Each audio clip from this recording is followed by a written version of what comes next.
Welcome to the latest TezTalks Live.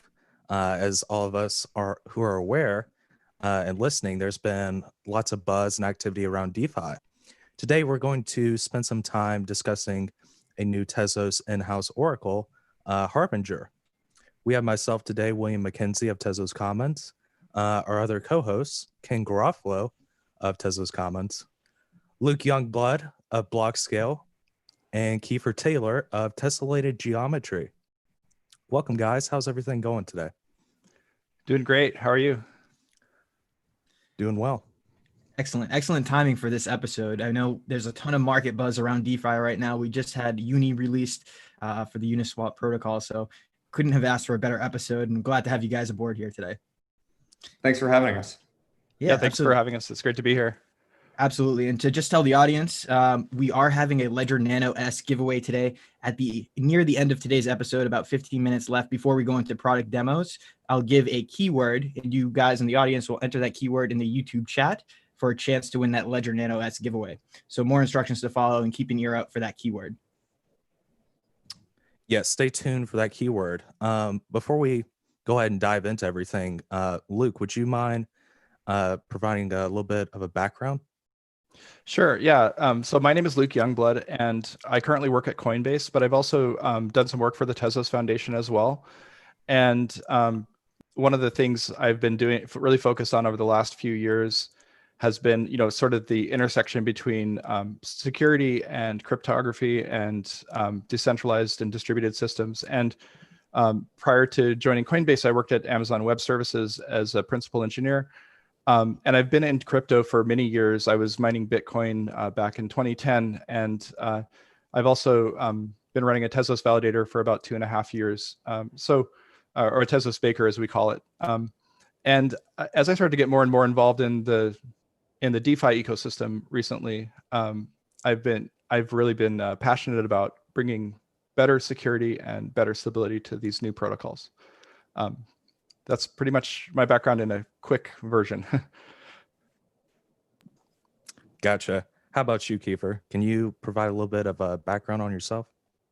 Sure. So I've been around the Tezos ecosystem for about 1.5 years now. I got into the ecosystem by building a Swift mobile SDK called Tezos Kit, which went on to power Magma Wallet, which is CamelCase's excellent wallet that released pretty recently.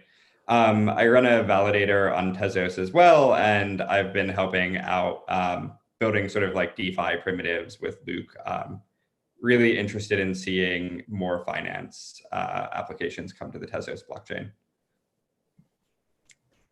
Yeah, that's pretty interesting stuff, guys. And I'm glad that you shared a little bit about the background and what you're doing within the Tezos ecosystem. But just curious, what initially attracted you to want to build and work within the Tezos ecosystem? I know a lot of our past guests have said the community at large is a big reason why they came and are attracted to Tezos. Some others have said, there's the ability to kind of pave your own path, and you're building the products that will be used going forward. So just curious to get your guys' take on that. Yeah, so Tezos has been a fantastic community. I got involved with Tezos right before the BetaNet launch back in 2018. And it's been really inspiring to see, one of the first large decentralized proof of stake networks launch and be successful. And it was really invigorating to be a part of that early launch. And I think one of the things that really inspires me to build on Tezos is the fact that, first of all, it's a fully functional proof of stake network. It's been up and running for 2.5 years. It's it's very stable and very performant. And we have the ability to formally verify smart contracts in Tezos. So I think it brings an additional layer of safety and security to financial applications that you might not find in other networks. So that really inspires me. I think for me, it's the permissionless proof of stake aspect. So Tezos is really decentralized in the number of validators it can support, unlike other proof of stake networks that have a bounded validator set size, which end up kind of being plutocracies or like too expensive for most people to run a validator on. So I think that's really compelling about Tezos. And I think the network has reached an inflection point where we can start to build these like useful DeFi primitives and bigger like DeFi applications and take advantage of sort of the decentralization and the unique architecture of Mickelson in order to like really start like building these products out. Yeah, it's so interesting knowing that Tezos is really ideal for building financially weighted smart contracts, which essentially a DeFi smart contract is. And it's just a matter of laying the foundation to be able to build these products, which is what you guys are here to talk about today, Harbinger. So this is the Oracle, the native Oracle to Tezos. And Will, if you want to intro the next topic there. Yeah, sure. So in your initial post, you provide the definition of harbinger, something that foreshadows future events, something that gives a anticipatory sign of what is to come. Why could you go a little bit more in depth why you chose that name exactly? Yeah, I can't take credit for choosing the name. It was a friend of ours that chose it, but we thought it was a really cool name. But if you've ever heard the term the harbinger of spring, oftentimes you see birds in spring, and it's the harbinger of warmer weather to come. So we thought this was really relevant to oracles in general. So a price oracle is basically giving you data on chain that you might not have. It comes from an off-chain source, and we thought it was a really cool analogy that goes along with price oracles. Excellent. So let's get a little bit more into what exactly this price oracle is all about, how to interact with it. And I think you have a set of slides prepared for us, Luke, that should give us more information. If you want to bring those up now, we can start digging into what Harbinger is. Awesome. So let me just get started right away. So first of all, for those of you that don't know about oracles and DeFi, I'll just give a quick explanation. But in the last year or so, we've seen the total value in these DeFi protocols grow exponentially. It was less than $1 billion prior to 2020, and now we're looking at close to $9 billion of total value locked. And what are all these DeFi applications? So these are all types of different applications, like decentralized exchanges, lending protocols. Borrowing and lending is a very popular use case in DeFi. And then in the future, we're going to see even more use cases, basically reconstructing all of the traditional financial system in a permissionless and decentralized way. So that could be things like derivatives and futures contracts, options trading. So all of these financial primitives that you see in traditional finance are being rebuilt and recreated in a permissionless way that is really liberating, because anyone can interact with these protocols. You don't need to go to a bank. You don't need to sign up for an account. You don't need to, have a good credit score or apply for something, right? Anyone with a wallet can interact with these protocols on a permissionless network, and you can't be censored. And so I think that's really powerful and liberating. And then the other thing to mention is that these decentralized networks are on all the time. They don't have banking hours, right? So I don't have to worry about, well, my bank's closed today because it's a holiday. So the value in DeFi is growing exponentially, but these DeFi protocols really rely on reliable off-chain data sources for their stability. So for example, today, if I want to get a loan today on a DeFi protocol, I need to put up some collateral. And so I put up some collateral, which could be XTZ, like my Tezos that I hold in my wallet, and I'm able to take a loan in some other currency, like a stable coin, perhaps. So maybe I want to hold my Tezos in my wallet, but I also want to borrow a stable coin so that I can pay my bills, or I can go, put an extension on my house or something, right? So I can do that in a DeFi protocol, but in order to secure the collateral, we need to know what the value of that collateral is. And that's where the off-chain price feed comes in. And so one of the realizations that we had when we were first thinking about what would an oracle on Tezos look like was that Tezos has this unique property of proof of stake. And if I'm delegating to a baker in Tezos, it's called, which is a validator in other proof of stake networks, I receive a staking reward every few days that'll be delivered to me from my baker, from my validator that I've delegated to. And this is to compensate me for helping to secure the Tezos network. All the validators in the proof of stake network are confirming transactions and voting on the validity of those transactions. And so I get the staking reward every few days. And the realization we had was that we could actually pay for the fees to post those prices on chain with the staking rewards I receive. So this could actually make a price oracle completely self-sustaining. One of the big challenges that we've seen in Ethereum recently is gas prices and fees have gotten really high, especially with new launches like the Uniswap launch today. Gas is super high, and so it can be sometimes challenging and expensive to actually post those price feeds on chain, just due to transaction cost. And we realized that we could develop this oracle that was completely self-sustaining, where the rewards generated from staking would actually pay for the fees to post prices on chain. And we wanted to build this so that platforms like stablecoins, like lending platforms, like options and futures contracts could be built on Tezos. So we look at this as like a base foundational layer that must be in place before we can build a lot of these DeFi protocols on top of Tezos. And so we've started to see this other trend, and this is what you're looking at right now is actually a compound governance proposal. So Compound Finance is a really incredible team that built a decentralized lending platform on Ethereum. And I want to give them a lot of credit because they really inspired the Harbinger Oracle. So a lot of the Harbinger Oracle was based on sort of learnings from looking at the Compound open price feed. And this is a governance proposal on Compound where they're voting to actually use a signed price feed that comes from Coinbase, as well as a time-weighted average price from Uniswap to ensure price integrity in their lending platform. And now Compound has over $1 billion of total value in their lending platform. So you can imagine how important it is to kind of secure that. And so this is something we've noticed is a trend. If I don't want to trust that the person posting the price on chain has posted the correct price, if I want to make sure that that price hasn't been manipulated, I can actually sign that price with the cryptographic signature. And that proves that the price came from the exchange where the price feed came from originally. So if Coinbase signs the price feed, then you have some trust and integrity that that price feed came from Coinbase and it hasn't been modified in flight by whoever posted it on chain.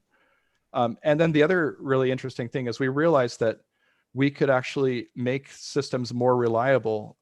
So let's say that an exchange is posting a signed price feed. If that exchange goes down or their poster goes down, price data on chain might become stale and it might be unreliable. But in the open price feed system that Compound uses, prices can be posted by anyone. And as long as the signature matches the original signer, you have confidence that it's the correct price. It hasn't been tampered with. And so what that means is that the system can be super resilient because you could have a dozen posters, and as long as at least one is posting, the price feed will get updated. All of them would have to be offline for the price feed to become stale.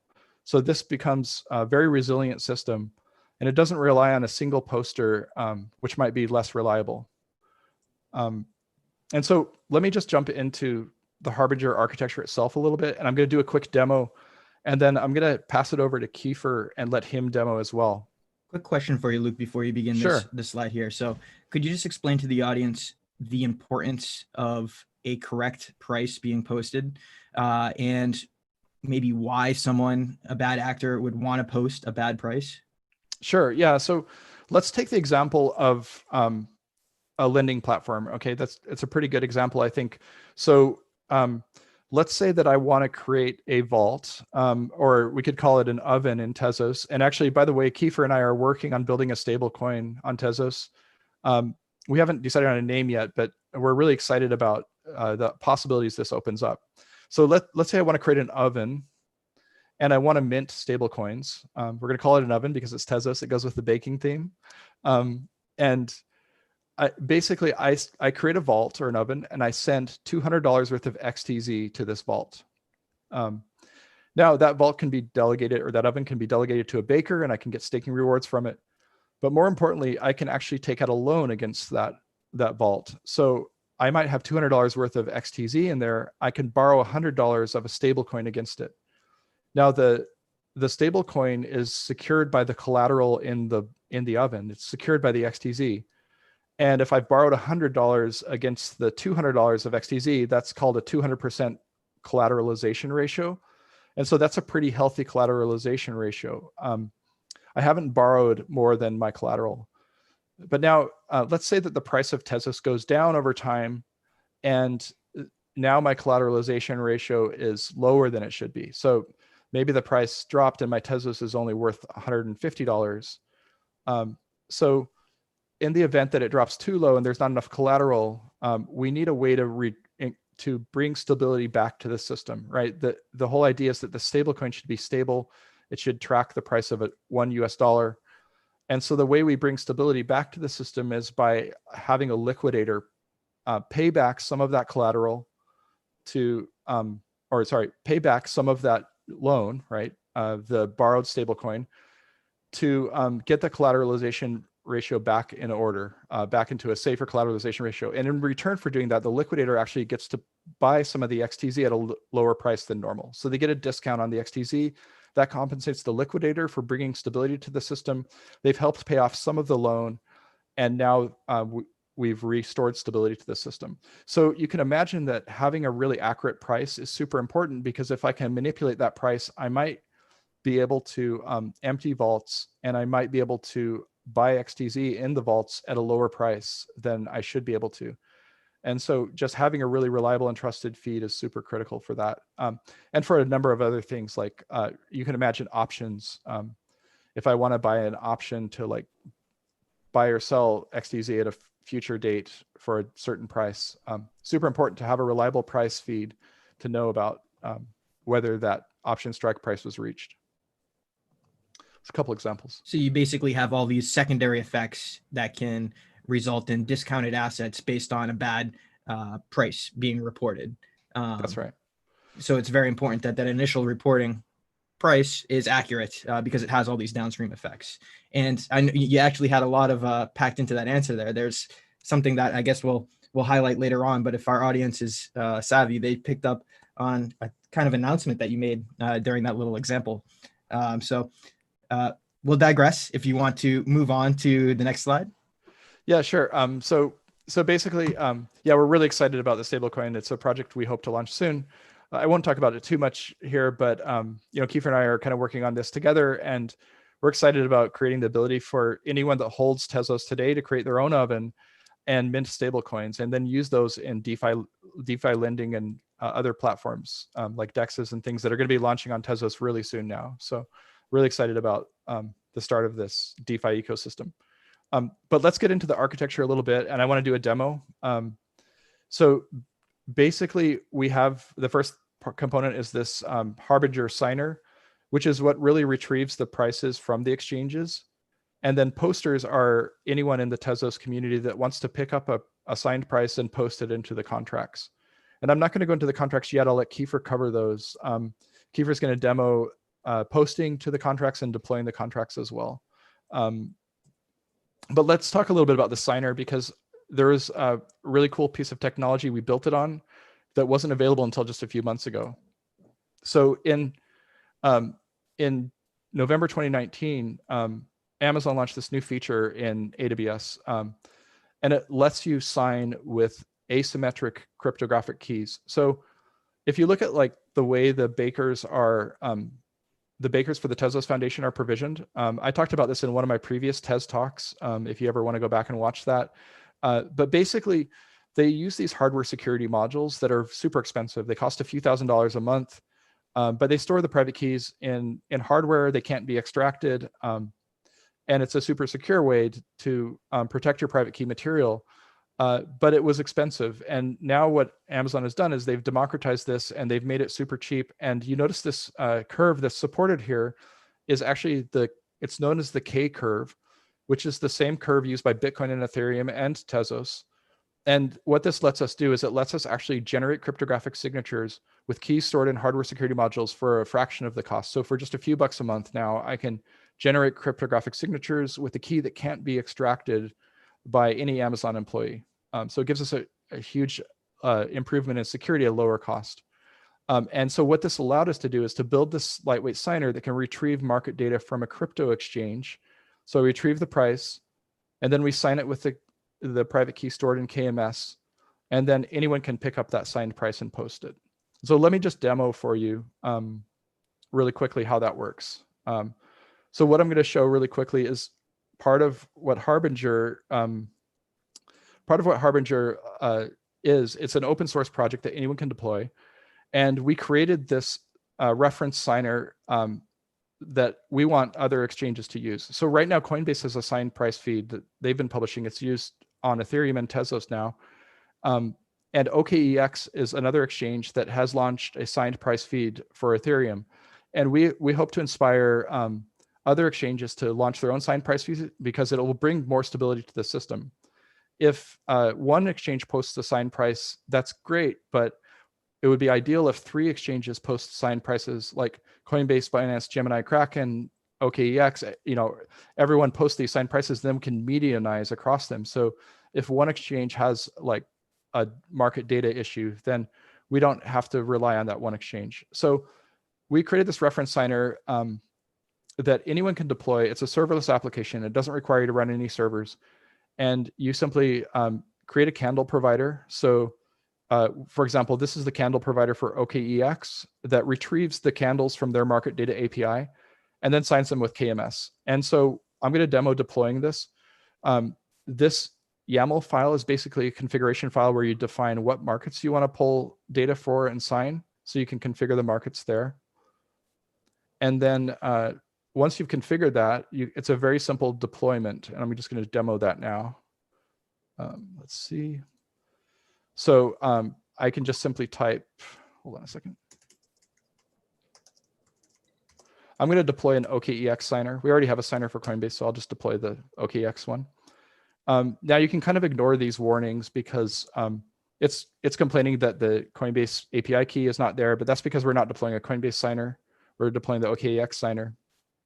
But what it's doing now is it's packaging this serverless application with all the dependencies, and then it's going to go ahead and bundle that up, zip it, deploy it on Amazon Web Services.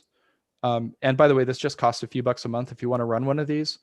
If you're an exchange, I would love to see more exchanges run these. You can deploy it outside your infrastructure. It doesn't have to be deployed inside your exchange. It just needs to talk to your API to retrieve signed prices.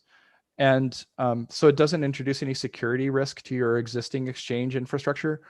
And you can just go ahead and deploy a signer for a few bucks a month. You can provide a trusted signed price feed that's signed with keys stored in HSMs. And then any poster in the Tezos ecosystem can go ahead and post those prices on chain for you. You don't even have to worry about the smart contract integrations or anything like that. But I would strongly encourage exchanges that want to launch signed trusted price feeds to do this. It will bring a lot of great stability to the system. Okay, so that's deployed now. Now it's spit out some information here, which are the different Oracle endpoints. And so what I'm going to do is I'm just going to curl this Oracle endpoint and just retrieve some signed prices.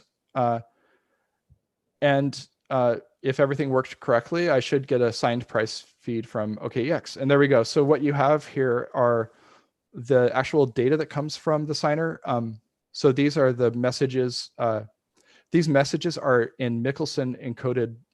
These are Michelson encoded bytes, and they include the timestamp that the market data price came from, or sorry, the timestamp, the open, close, high, low, and volume for each one of these markets. And then there's also a human readable version, and this is XTZ, USDT, and then signatures, which you can cryptographically verify that they haven't been tampered with, that these Michelson encoded byte strings haven't been tampered with.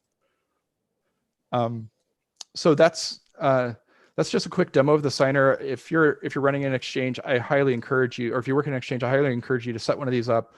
And then your price feeds can also be helping the Tezos ecosystem build DeFi applications.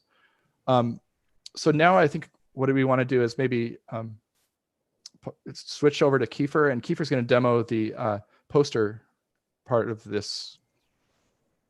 Okay, definitely. And just to reiterate, call to exchanges. If you guys are currently involved in the Tezos ecosystem in any way, please reach out to Luke and Keefer here, or visit their documentation to set up your signer and start posting prices to help contribute to this price Oracle ecosystem. Sure. Thanks, Luke. So I wanted to talk about the rest of this diagram. So Luke demoed the infrastructure that an exchange would run. So like Coinbase or OKEX, Binance, Gemini. And I'm going to talk about the smart contract system and the poster systems that also make up the Harbinger product.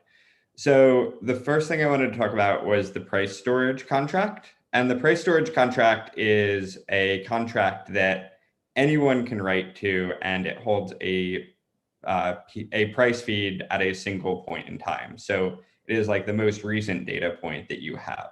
And it only accepts these prices if they're signed correctly by the exchange. So you could originate a price storage contract that only accepts data from Coinbase. And so all of the data that you ever see in this contract, came from the Coinbase API.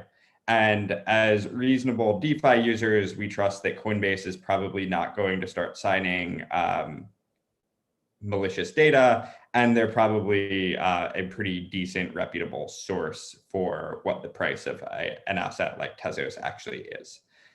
The price storage contract also has some other sanity check properties about it. So it makes sure that the prices are always increasing in time, so you don't get a price from yesterday, and then that it's signed correctly as well.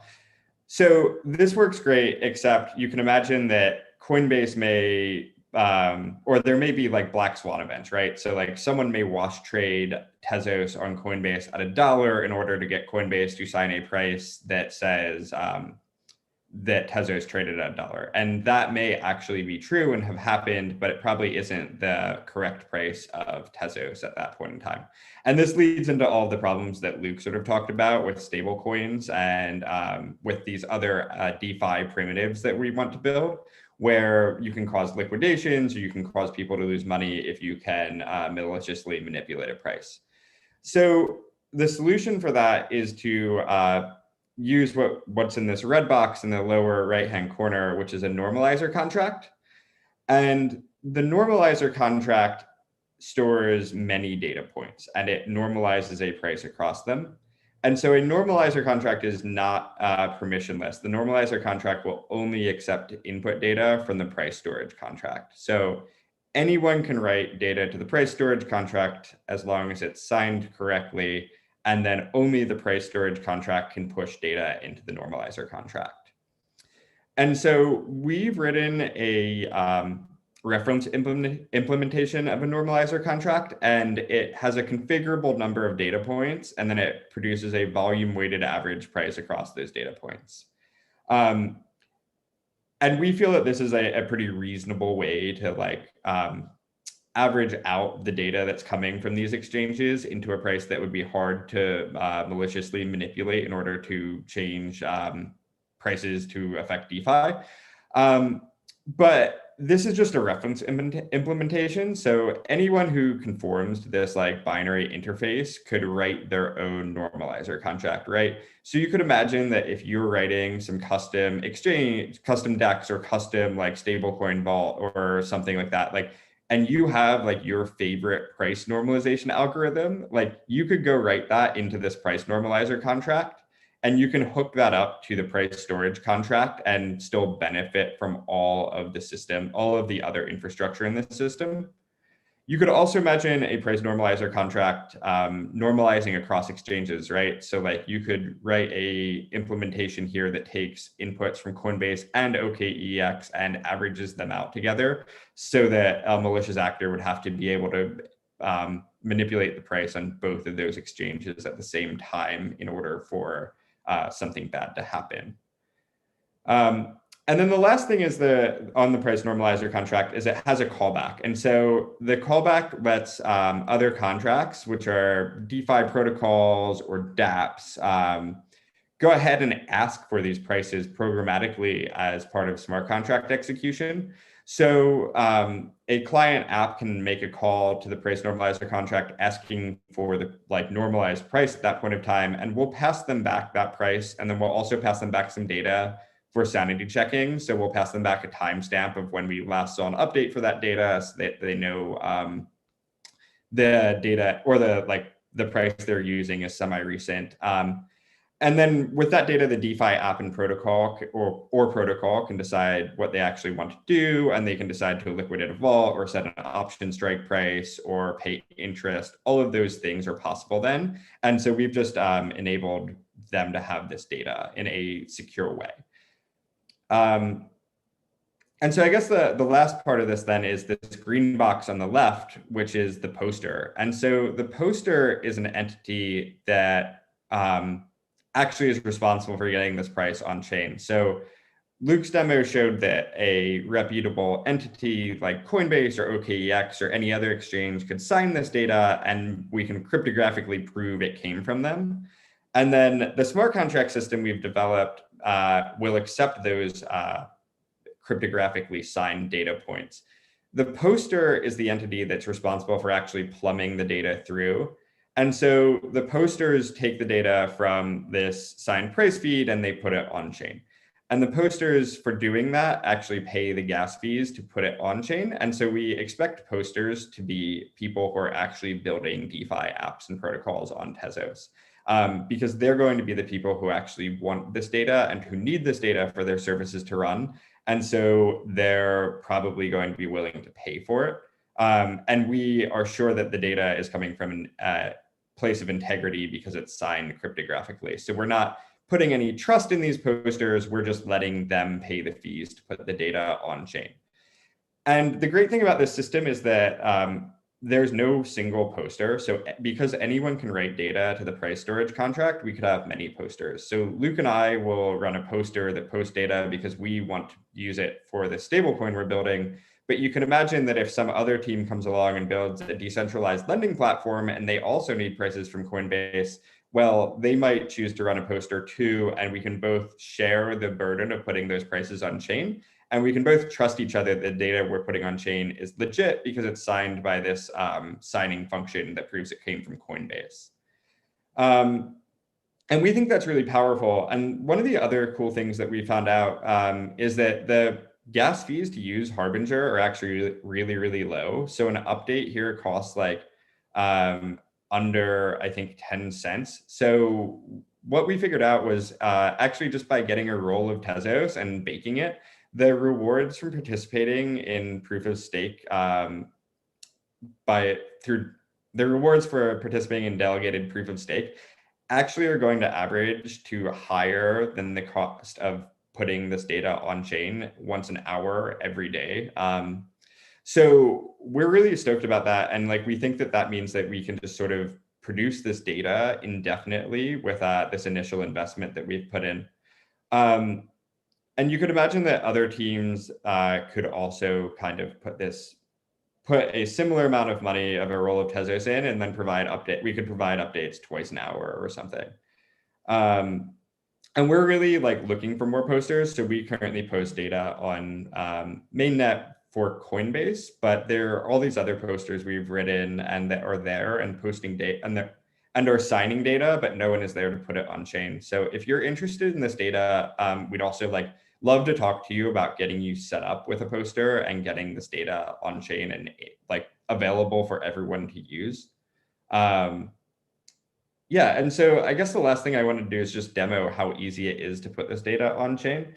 So Luke showed that he can deploy a OKEX signer this morning. And so I've gone ahead and originated a normalizer contract, and I have it here in Better Call Dev.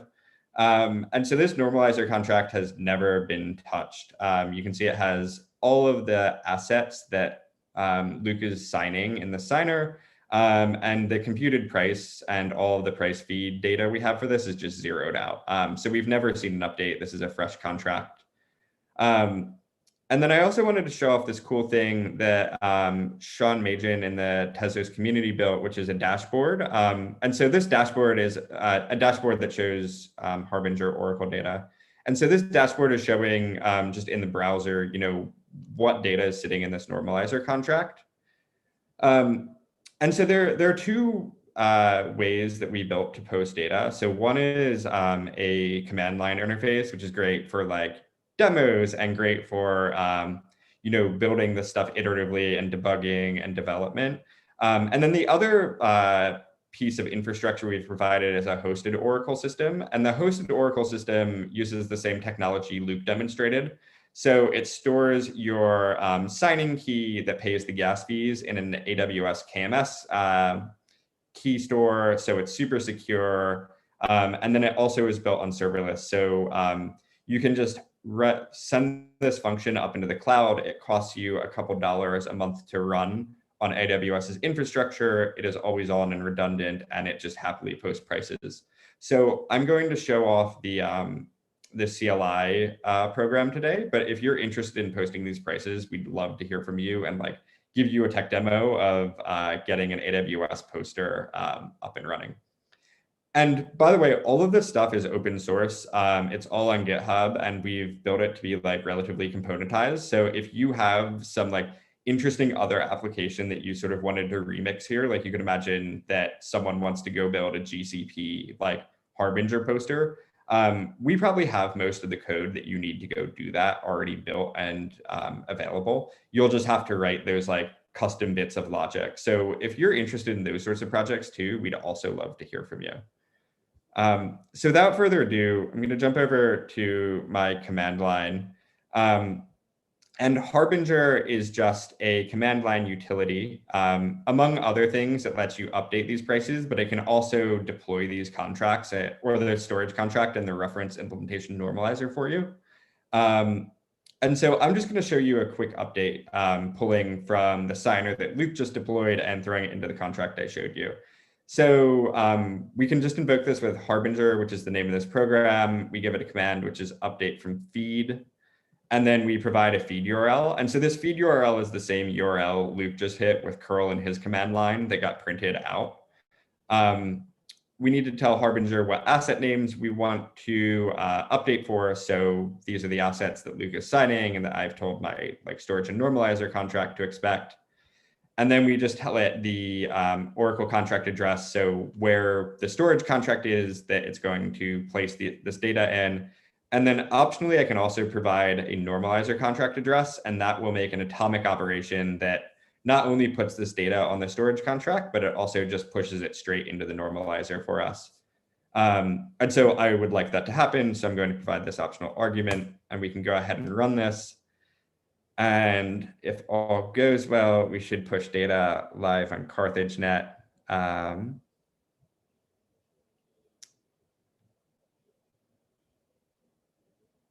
Cool. So we got a hash out, and hopefully we can come over into better call dev, and we'll have indexed this. Cool, it's pending. So while we wait for a block to get baked, the other thing about this is that anyone can push data from a storage contract to a normalizer contract. So it's useful for me to push this directly to the normalizer contract because I also want to use the data. But you could imagine that if you built a custom normalizer contract, you may want to just push this data to like your custom algorithm. And you could kind of coast off the storage contract that I have and coast off all of the same data without actually having to pay all of the fees to make your own storage contract too. So we really feel that this system is like fairly modular and that other people can easily use this and plug into it in their own unique ways. So you'll see that this, so this hash applied, and we did two things. So this initial contract interaction here pushed the data into our storage contract, which is this contract that starts with HXSI. And you'll see that we got updated data points for all of these assets, which came from Luke. And then I believe that this should have pushed into our normalizer contract as well. It did not. Okay. Well, that is the problem with live demos. So I'm not sure what I messed up here, but there is a way on the command line that pushes this data through. And we would see this show up in the dashboard here, and it would be normalized across all of the other data points. Yeah, and so like that's how we can get data on chain super easily. And I think that's kind of all I wanted to cover. if, yeah, Do you want to leave it right there for a minute on the architecture slide? sure. So to just maybe ask some layman questions here. So we talk about this being a sustainable effort to Yeah. sign prices, right? So is that with the assumption that the exchange is running a baker, say they have one role and they're just producing staking rewards, and that's what they're using to essentially pay for fees? Yeah, so one of the nice things here is that the exchange actually doesn't have to interact with this chain. So the exchange's responsibility stopped when Luke's demo stopped. So the exchange doesn't have to worry about baking Tezos, and they don't have to worry about paying these fees, right? Like the only thing they're doing is running this signer, which is all off chain. And that's great for them because exchanges have this reputation, right? That they're like, the exchange probably cares about providing a service for the ecosystem and increasing DeFi sustainability for everyone. But they probably don't necessarily care about securing funds or paying gas fees to put prices on chain. And so they actually don't have to worry about this stuff. The people who do worry about this stuff are the people who are running these posters. And those are the people who are actually paying to put the data on chain. It's just coming from a trusted source. And You can another kind thing of to mention imagine that, here, like, go ahead. oh, sorry to interrupt. I was going to mention also that, like Keefer said earlier, a single roll of Tezos can actually fund the price updates on mainnet perpetually for every hour, forever, basically. And so the Tezos Foundation was kind enough to donate a single roll that they put in the poster address that's posting the Coinbase prices on mainnet. And so other posters could choose to do the same thing. And the nice thing about that is that as a poster, you don't actually have to run a baker at all. You can simply delegate your poster account, your poster wallet that pays the fees. You can delegate that to any baker. And then the baking rewards will top it off every few days when you receive those baking rewards. And the fees will draw it down, but it should be sustainable perpetually. And another quick thing to mention is that currently there's a protocol upgrade going through governance in Tezos, the DelphiNet upgrade. The DelphiNet upgrade will reduce the gas and fees prices by about 4x. So after this, we should be able to, for the same role, post price updates every 15 minutes perpetually instead of every hour. So it's going to be a 4x improvement in data frequency. Yeah, that's a huge point to note. I mean, people that are using Ethereum for transactions right now know that gas costs can be over $80 for a single transaction. So the fact that DelphiNet is actually reducing what is already a low transaction cost, less than a penny, even further, it seems like it's just a total win-win. And before we go any further, guys, there's a lot of interesting questions we still have to ask and announcements we want to revisit. I just want to give out the keyword to the audience listening on the YouTube channel right now for the Ledger Nano S Tezos engraved giveaway. So the keyword is going to be one word, Tezos DeFi, capital T, and then on DeFi, capital D, capital F. So enter that now in the chat box, and we will randomly select a winner for the Ledger Nano S. And maybe this is a good time to transition into some of the use cases. Will, if you want to take that from here. Yeah, so really good presentations and demos, by the way, Luke and Keefer. Could you, now that we know how Harbinger works, could you get into a few potential use cases? Sure. Well, we talked about the stablecoin use case. Right. I want to create an oven or a vault, and I want to put some Tezos in there, and then I want to borrow a stablecoin against that. But another powerful use case are lending platforms like Compound Finance and Aave that are really popular on Ethereum today. And those are very similar, but they allow you to use almost any crypto you hold as collateral. So you can imagine in the future when you have lots of different tokens on Tezos, there are token standards now for Tezos. So I might be able to deposit, a token that I carry in my wallet into a lending platform, and then borrow some other currency against it. So maybe I could borrow XTZ against that token. And all of these rely on those trusted price feeds. So that's going to be a very popular use case. The other interesting thing that we think will be a popular use case are insurance products.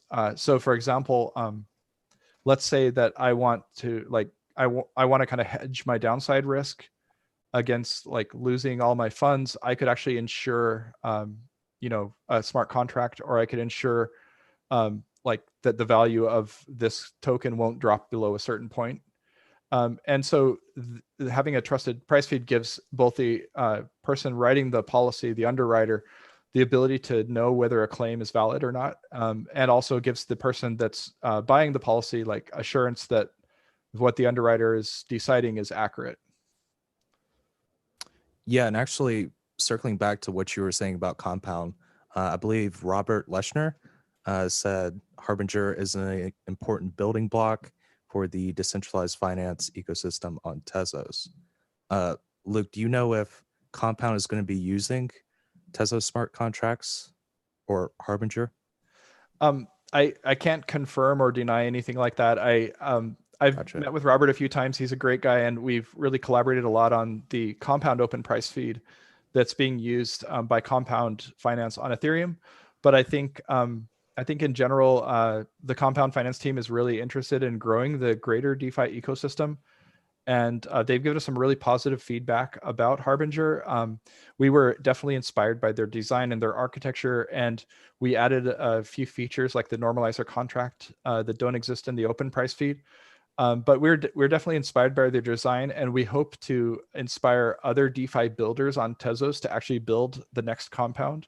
I'm not sure if Compound will do it or not, but if other DeFi builders want to build lending platforms, we'd love to talk to you and help you in any way we can. I think one of the cool things here is like DeFi is sort of infinitely remixable, right? So like people make components and then you can plug them together in like new and interesting ways. And so this is just one component that like helps people build like some cool lending platform. And it doesn't really matter if that comes from Compound or it comes from someone else, or all of these things can kind of just like plug in together and build on top of each other. And so this is one of the fundamental blocks you need to make that happen. And you guys actually got me really excited. So to touch back on the announcement, we'll call it, of the Oven, the crypto collateralized stablecoin that could potentially be coming to Tezos in the near future here from you guys. What kind of effect would holding XTZ as collateral have for the value of someone depositing that XTZ? I'm trying to touch on the staking rewards and how that can help earn or further leverage someone's deposit. So a lot of people that are holding Tezos today and baking are believers in Tezos and the long-term future of the Tezos ecosystem, right? So we hold XTZ because we believe that in the future it might have a higher value than it does today. But I want to participate in DeFi. I might want to do some yield farming or something and participate in some of these lending platforms without having to sell my Tezos first. So by creating an Oven, I can keep my Tezos and I can borrow against it and participate in DeFi. I could pay bills or do whatever I want with that money that I borrowed, and I pay it back eventually.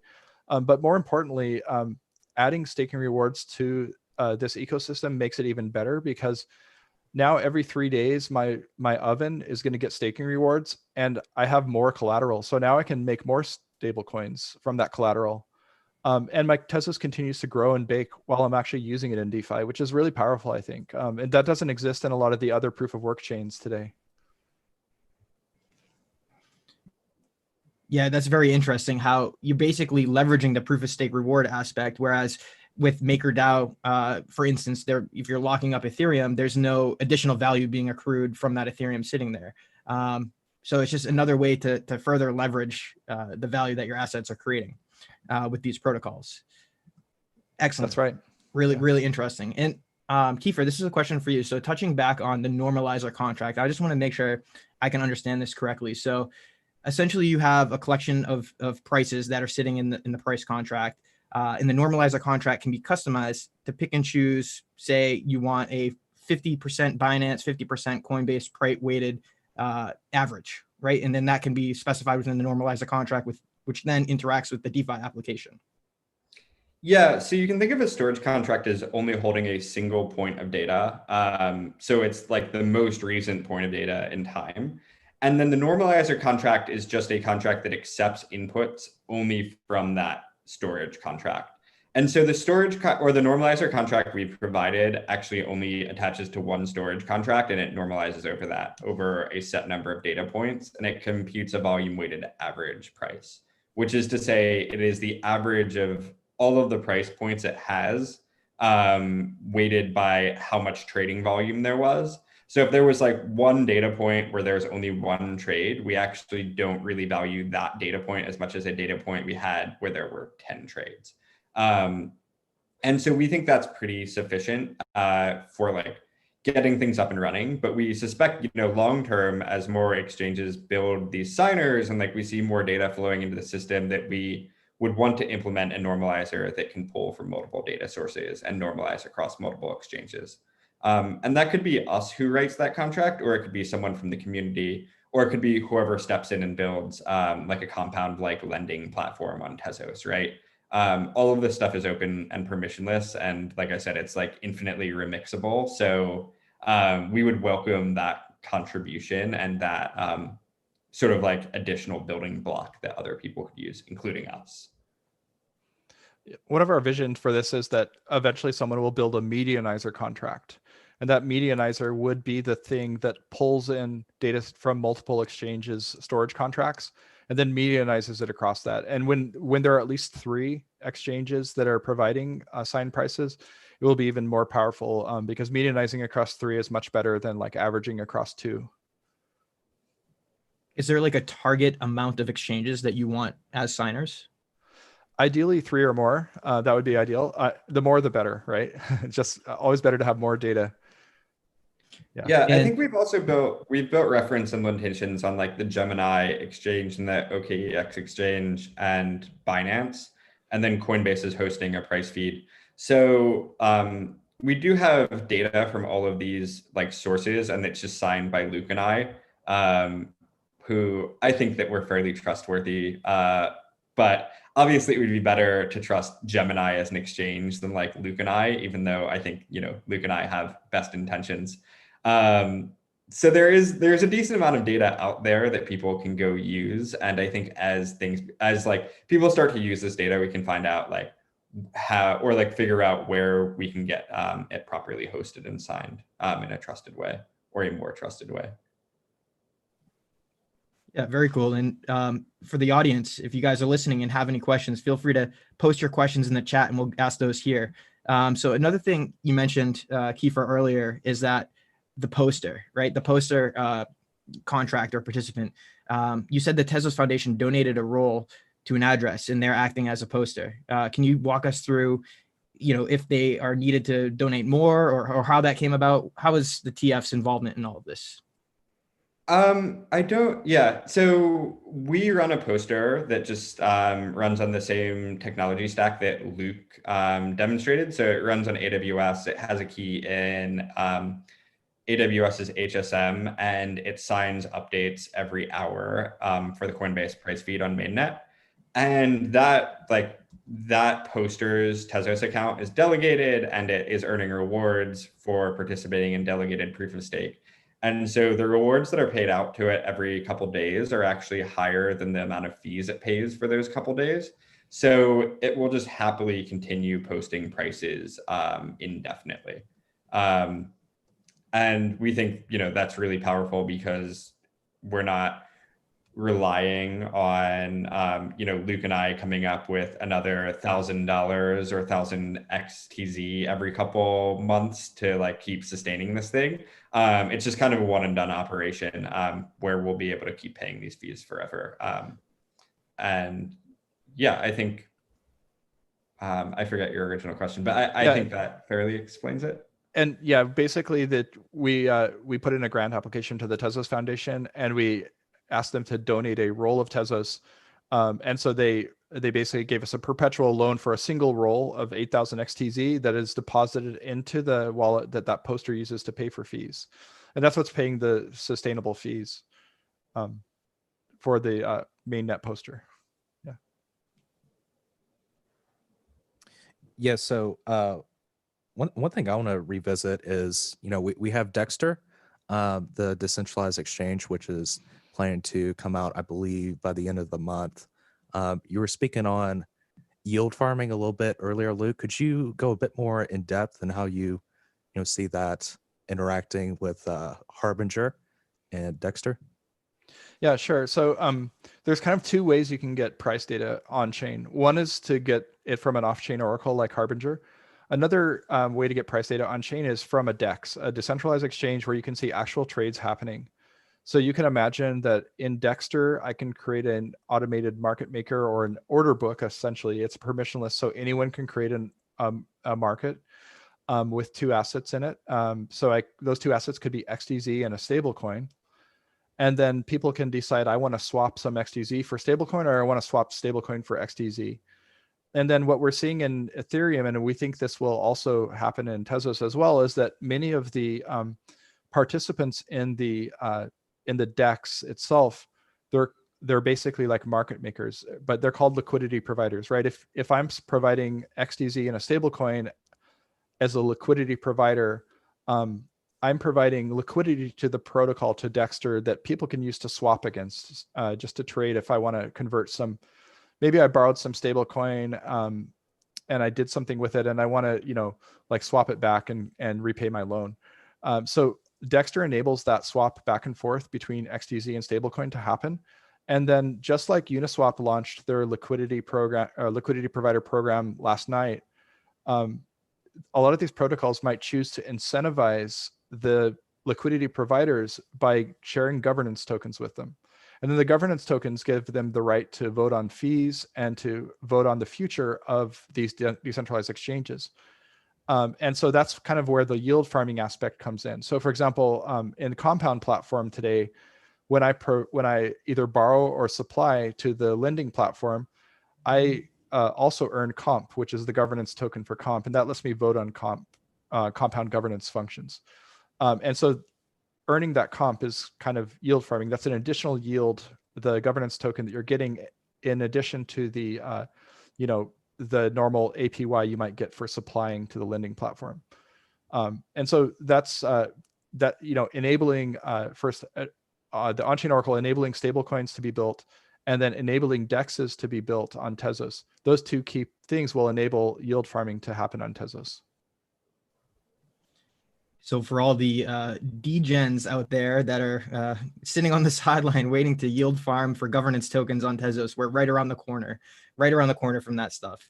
But this brings up a more serious question, something that I've been mulling over, and I want to plant the seed in your guys' head because maybe you can build something for this idea. But Tezos is meant, there was a security token market starting to develop on Tezos, right? With the FA2 standard, FA 1.2 standard. There's still going to be, in my opinion, an issue with those assets becoming illiquid. And what we've seen with these liquidity pools with Uniswap, what it's doing is essentially providing liquidity to illiquid assets in a decentralized fashion where anyone can come in, deposit both sides of the pair, and then that liquidity pool becomes an automated market maker. Is there a way we can have whitelisted, I guess it wouldn't be a DEX, it'd be a centralized exchange. So a whitelisted, well, maybe it would be in the same fashion as a DEX, but the only way your wallet could connect is if you were whitelisted with your address, right? And then this exchange would only trade security tokens versus stablecoins, security tokens versus other cryptocurrency assets.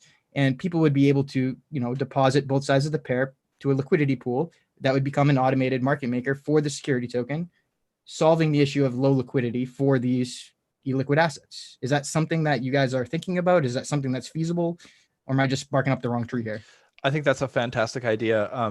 But you kind of touched on one of the key problems or challenges, not really a problem, but it's a challenge with security tokens. And that is that typically you have to be an accredited investor or you have to have some kind of accreditation to be able to participate in the buying or selling of those tokens. And so I think that's definitely possible. I definitely think a DEX could create some kind of a flag that says, just like the accounts in the FA2 or FA 1.2 contract have to be whitelisted because they've gone through like a KYC process. I think the DEX itself could actually look at that same, whitelisted or allowed list of entities that are allowed to interact with the token contract, and they could build that same thing into the AMM itself, the automated market maker itself. That would be awesome. Great That's idea. amazing. That's amazing. I want to see that happen. That's like the one thing I wish people were talking more about right now, but I guess maybe in a few months they will. So keep that on tap. I'd love to see that in Dexter. I can't wait to see Dexter launch. And Will, did you have a winner for the giveaway? I think it's about time we announce the Ledger Nano S giveaway. Yes, we do have a winner for the giveaway. The winner is Marshall Griffin. You're going to have to take a screenshot and so we can verify your YouTube credentials and send that in an email to social@tezoscommons.org. Congrats on your Tezos branded Ledger Nano S.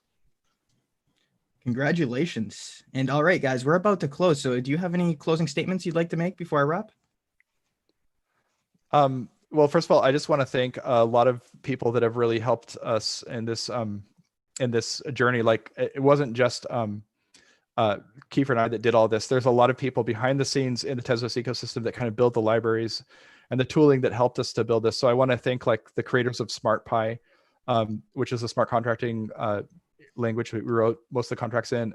They were fantastic and they helped us out quite a bit. I also want to thank Mike from Cryptonomic for building a lot of libraries. And I'm sure Keefer has a lot of people to thank. I also want to thank Robert and the whole team at Compound Finance because they were really the inspiration for this. And I bounced ideas off them and got their feedback for a lot of this stuff. So thanks to everyone that helped kind of build this. Yeah, super grateful to all of the tool providers, especially for the people who answered my silly questions over time. Also, I know TQ was incredibly helpful in providing feedback, and so was Arthur Brightman. So we're like just incredibly grateful to have those sorts of people around in the ecosystem who are willing to talk to us and be resources and like listen to our silly ideas as we bounce them off them. Yeah, and thank you for having me as well. This is like great to be able to talk about the things that we've made, and I hope that the stuff we presented here today inspires people to go build some cool like DeFi primitives on Tezos and to actually like start using this stuff. And so I'm just personally really excited to see what people are going to build and what comes out of this. And I think both Luke and I would love to hear from anyone who wants to use this stuff. We'd love to help you, and we'd love to bounce ideas off you and help you get started in any way we can, whether that's like building DeFi or like running a poster or a sign or like any other contribution you'd like to make to this ecosystem. We'd just love to really build a robust and cool Oracle system.